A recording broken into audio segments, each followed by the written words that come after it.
Baik, assalamualaikum warahmatullahi wabarakatuh. Di sini saya Jusmi Gadi Saputra akan mempresentasikan terkait draft seminar proposal penelitian saya yang berjudul estimasi stok dan serapan karbon pohon bimbing di biosite kebun bimbing Ringrejo Kalitinggi Bojonegoro.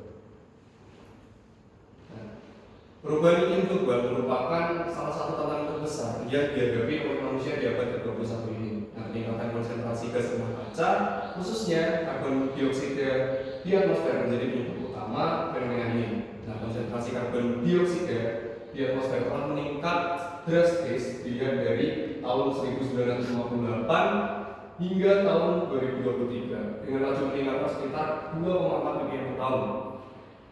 Vegetasi berperan penting dalam mitigasi perubahan iklim melalui proses fotosintesis yang menyerap karbon dioksida.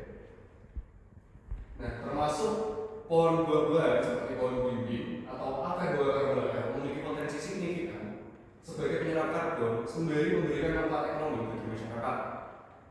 Di desa Ringrejo ini tercatat memiliki luas pohon bimbing sekitar 25 hektar dengan populasi pohon mencapai 1.250 pohon. Data dari BPS Bojonegoro tahun 2023. Namun informasi mengenai kontribusi pohon bimbing terhadap penyerapan karbon di wilayah ini masih sangat terbatas.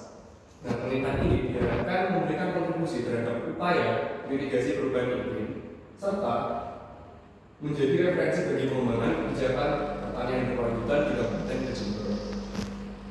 Dan rumusan masalahnya di sini ada 4. Yang pertama, rumusan masalahnya di sini saya ada mengangkat 3. Yang pertama, berapa besar stok karbon yang tersimpan pada pohon bimbing di agrowisata kebun bimbing Desa Ringrejo. Yang kedua, berapa besar serapan karbon tahunan pohon bimbing di lokasi penelitian. Yang ketiga, faktor apa saja yang mempengaruhi klarifikasi stok dan serapan karbon pohon bimbing. Tujuan penelitian ini adalah mengestimasi stok dan serapan karbon pohon bimbing di biosite kebun bimbing Ringrejo Kalitinggi Bojonegoro. Yang pertama, menghitung biomasa dan stok pohon bimbing berdasarkan parameter dendrometri. Yang kedua, mengestimasi laju serapan karbon tahunan pohon bimbing menggunakan metode allometric equation. Yang ketiga, menganalisis hubungan antara karakteristik pohon dengan stok karbon yang disimpan. Manfaat penelitiannya di sini ada 2, yaitu manfaat teoritis dan manfaat praktis. Yang pertama, manfaat teoritis memberikan kontribusi pada pengembangan ilmu pengetahuan tentang estimasi karbon pada pohon tropik. Yang kedua, menambah database stok karbon vegetasi di Indonesia, khususnya untuk spesies buah bimbing. Yang ketiga, menjadi referensi untuk penelitian serupa di wilayah dengan karakteristik iklim dan arah yang sama.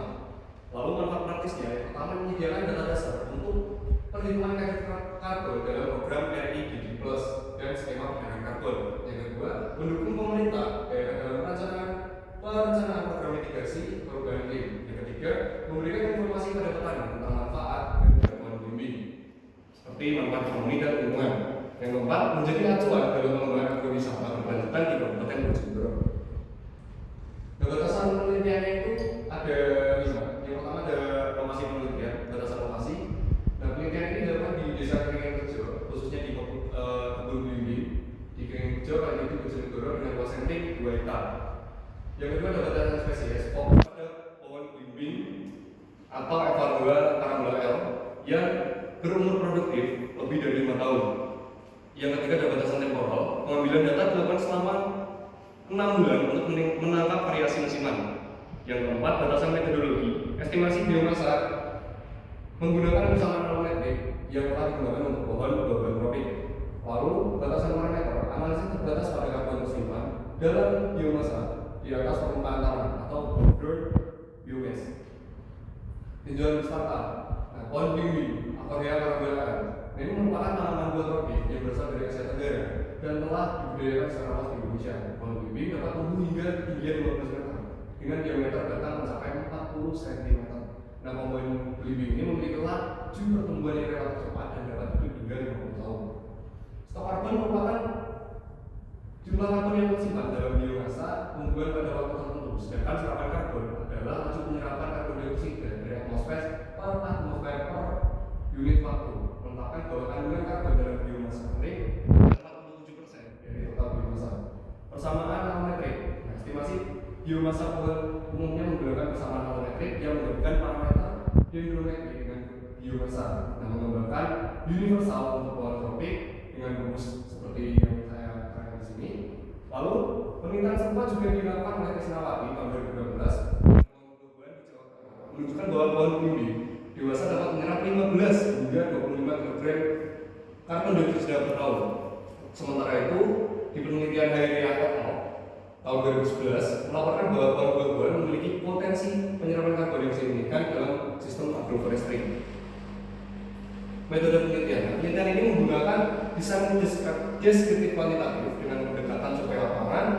Lalu metode yang digunakan adalah non-destructive sampling untuk mengukur parameter dendrometri dan mengestimasi biomasa menggunakan persamaan volumetrik. Nah, metode pengumpulan dan analisis data. Pengolahan data di sini dalam penelitian ini diawali dengan perhitungan biomasa pohon belimbing menggunakan persamaan volumetrik yang mengaitkan diameter batang, tinggi, dan kerapatan kayu. Selanjutnya stok karbon dihitung dari biomasa dengan mengalihkan hasilnya dengan faktor 0,47 sesuai panduan IPCC tahun 2006. Lalu, laju serapan karbon ini dihitung berdasarkan konversi stok karbon ke dalam satuan karbon dioksida menggunakan faktor 3,67 dan laju tahunan dihitung dari selisih stok antar tahun dibagi waktu. Lalu data yang diperoleh kemudian dianalisis secara statistik menggunakan analisis deskriptif untuk digunakan untuk mendapatkan gambaran umum data seperti nilai rata-rata, median, dan standar deviasi. Nah, untuk mengetahui perbedaan stok karbon atas kelas umur pohon, kita menggunakan analisis variasi ANOVA. Lalu regresi linear berganda digunakan untuk mengetahui parameter dendrometri terhadap biomasa. Sedangkan korelasi Pearson digunakan untuk melihat kekuatan hubungan antara variabel. Lalu uji tes membandingkan rata-rata stok karbon dengan standar nasional, serta uji F-test digunakan untuk menilai signifikansi keseluruhan model regresi.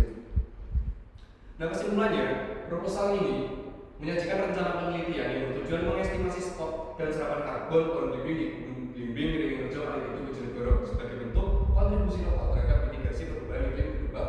Nah, penelitian ini penting karena memberikan data ilmiah terkait peran pohon buah tropik khususnya belimbing dalam menyerap karbon dioksida di atmosfer yang selama ini belum banyak dikaji secara spesifik.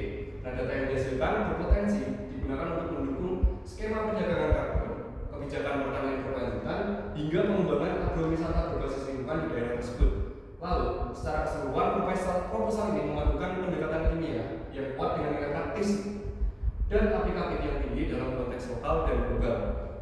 Sekian, mungkin itu saja presentasi draft seminar proposal penelitian saya. Kurang lebihnya saya mohon maaf. Wassalamualaikum warahmatullahi wabarakatuh.